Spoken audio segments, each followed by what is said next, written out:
سر علم کے حصول کا جو بنیادی مقصد ہے وہ یہی کہ ہم درست فیصلے کر پائیں، کسی بھی معاملے میں درست نتائج تک پہنچ پائیں۔ ہم یہ جانتے ہیں کہ ایک زمانہ ایسا تھا کہ جس میں لوگ علم کے حصول کے لیے اپنی زندگیاں صرف کر دیتے تھے، ایک جگہ سے دوسری جگہ مہینوں سالوں کے سفر کرتے تھے، مشقتیں اٹھاتے تھے، علماء حضرات کی خدمت میں حاضر ہو کے ان سے ایک عرصے تک سیکھتے تھے۔ آج کے زمانے میں اس معاملے میں قدرے آسان معاملہ ہو گیا ہے کہ جب ہمارے ذہنوں میں کوئی سوال اٹھتے ہیں یا ہمیں کوئی فیصلہ کرنا ہوتا ہے تو ہم یوٹیوب اور ویکیپیڈیا اور اس طرح کی چیزوں کی طرف مائل ہوتے ہیں۔ مگر اب سائنس اور ٹیکنالوجی جس دور میں داخل ہوتی نظر آ رہی ہے اس میں یہ بات بہت قرین قیاس ہے کہ ہم اس طرح کی چپس، اے آئی چپس ایجاد کر لیں گے جو ہمارے دماغوں میں امپلانٹ ہو جائیں گی یا کسی اور طریقے سے ہماری باڈی کے ساتھ اٹیچ ہو جائیں گی، اور وہ ہمیں بہت قریب سے جانتی ہوں گی، ہمارے نظریات، ہماری عادتیں، ہمارے ضرورتیں، پریفرنسز وغیرہ، اور دوسری جانب دنیا بھر کے ڈیٹا پہ ان کی بڑی قوی گرفت ہوگی۔ اور جب ہمیں کوئی سوالات ہوں گے یا کوئی فیصلہ کرنا درپیش ہوگا تو وہ اس ڈیٹا کی بنیاد پر ہمارے سچویشن کے مطابق ہمیں بہت جلد پلک جھپکتے میں ہمیں ہمارے مطلوبہ نتائج تک پہنچا دیں گی۔ تو یوں معلوم ہوتا ہے کہ گویا ہم اس طرح کے دور میں داخل ہو رہے ہیں جہاں انسانیت کا جو ایک شرف ہے، فیصلہ کرنے کی جو صلاحیت، اس کو ہم آؤٹ سورس کر رہے ہیں، اور علم کے حصول کی جو بنیادی وجہ ہے اس سے ہم دستبردار ہوتے دکھائی دے رہے ہیں۔ تو میں چاہتا ہوں کہ اس معاملے میں اس انسانیت کی اس ترقی کو آپ کس زاویے سے دیکھتے ہیں، اس پہ تھوڑا سا تبصرہ فرمائیں۔ میرے نزدیک اللہ تعالیٰ نے انسان کے اندر جو چیزیں بالقوہ رکھی ہیں یہ انہی کا ظہور ہے۔ ایسا تو نہیں کہ اللہ تعالیٰ سے بغاوت کر کے انسان کہیں چلا گیا ہے اور وہاں سے یہ ایجادات اڑا لایا ہے۔ اللہ تعالیٰ نے انسان کو جو دماغ دیا ہے، سوچنے سمجھنے کی صلاحیت دی ہے، چیزوں کو ایجاد کرنے کی جو قوت دی ہے، وہی ظاہر ہو رہی ہے۔ اس کے ساتھ انسان کے پاس دو اور چیزیں بھی ہیں۔ ایک یہ کہ وہ جن چیزوں پر قدرت رکھتا ہے یا جو چیزیں کر سکتا ہے ان کے نتائج و عواقب بھی دیکھتا ہے، اور دوسری جانب اس کے پاس ایک حادثہ اخلاقی ہے، وہ یہ بھی دیکھتا ہے کہ یہ چیز اخلاقی لحاظ سے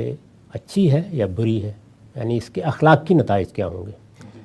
پہلے یہ دیکھتا ہے کہ اس کے مادی لحاظ سے کیا نتائج نکلیں گے۔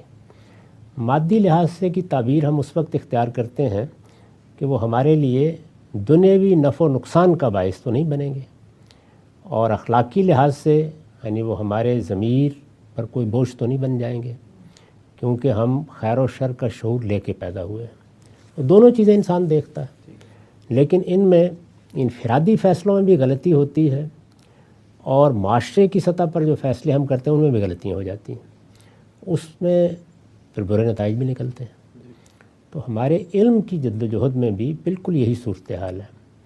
ہم جو تحقیق کر رہے ہیں، جو چیزیں ایجاد کر رہے ہیں، ایک جانب تو وہ ہمارے اندر چھپی ہوئی قوت کا اظہار ہے، اللہ تعالیٰ نے یہ صلاحیت رکھی ہے، اور نہیں کہا جا سکتا کہ جو کچھ ابھی ہم نے ایجاد کیا اس سے آگے بڑھ کر کیا ایجاد کر لیں گے۔ یہ حقیقت ہے کہ مصنوعی ذہانت کے بعض نتائج دیکھنے کے بعد آدمی حیران و ششدر رہ جاتا ہے۔ اس سے پہلے بھی جو چیزیں ایجاد ہوئی ہیں وہ آج ہمارا معمول بن گئی ہیں، ورنہ صورتحال تو وہی تھی کہ میں حیرت ہوں کہ دنیا کیا سے کیا ہو جائے گی۔ کوئی سوچ بھی نہیں سکتا تھا، جس طرح اب ہم بات کر رہے ہوتے ہیں، دنیا بھر تک بات پہنچ رہی ہوتی ہے، رابطے ہوتے ہیں، یہ تو ابھی ہمارے سامنے کی چیزیں ہیں جتنی بھی ہوئی۔ تو انسان کی یہ ذمہ داری ہے کہ وہ نتائج و عواقب کا ساتھ ساتھ جائزہ لیتا رہے، اجتماعی سطح پر بھی، انفرادی سطح پر بھی، تاکہ کوئی ایسا کام نہ کر بیٹھے کہ جو اس کی ہلاکت کا ذریعہ بن جائے۔ ایٹم کی تحقیق یا ایٹم بم کی ایجاد یا اس طرح کے مہلک اسلحوں کی ایجاد اپنی ذات میں تو بہرحال ایک بہت بڑا حاصل ہے، لیکن انسان کی عقل اسے بتاتی ہے کہ اس کے نتائج کیا نکلتے ہیں۔ تو یہ دیکھتے ہیں ہم کہ اس وقت پوری دنیا میں ایک ذرا نیچے نیچے تحریک رہتی ہے کہ اس طرح کے میس ڈسٹرکشن کے ہتھیار ختم ہو جائیں، یہ نہ بنائے جائیں، ان پر پابندیاں لگا دی جائیں۔ تو اس طرح کی صورتحال بھی جاری رہنی چاہیے، لیکن آپ علم کی ترقی کو ایک خاص حد سے آگے روک بھی نہیں سکتے۔ جب نہیں روک سکتے تو پھر اس کے اثرات کو کم سے کم کرنے کی کوشش کرنی چاہیے۔ میرا احساس یہ ہے کہ انسان بڑی غیر معمولی چیز ہے. جب وہ اس طرح کی چیزیں ایجاد کر لے گا جو اس کی جگہ لینے کی صحیح کریں گی تو دونوں میں سے ایک کام ہو جائے گا. یعنی یا خدائی فیصلہ صادر ہو جائے گا اس دنیا کے بارے میں، اور یا انسان یہ محسوس کر لے گا کہ اب اس کو اس سے آگے اپنی حفاظت کے لیے کیا کرنا ہے. اور جیسے ہی وہ اپنی حفاظت کے معاملے میں اندیشہ ناک ہو جائے گا تو ایسی صلاحیتیں اور قوتیں نمودار ہو جائیں گی خود اس کے اندر جس میں وہ اپنے ہی بنائے ہوئے ان فتنوں کا مقابلہ بھی کر سکے. تو یہ دونوں باتوں میں سے کوئی ایک ہو جائے گی، اس لیے کوئی زیادہ فکر نہیں کرنا چاہیے. ٹھیک ہے سر، بہت شکریہ. بہت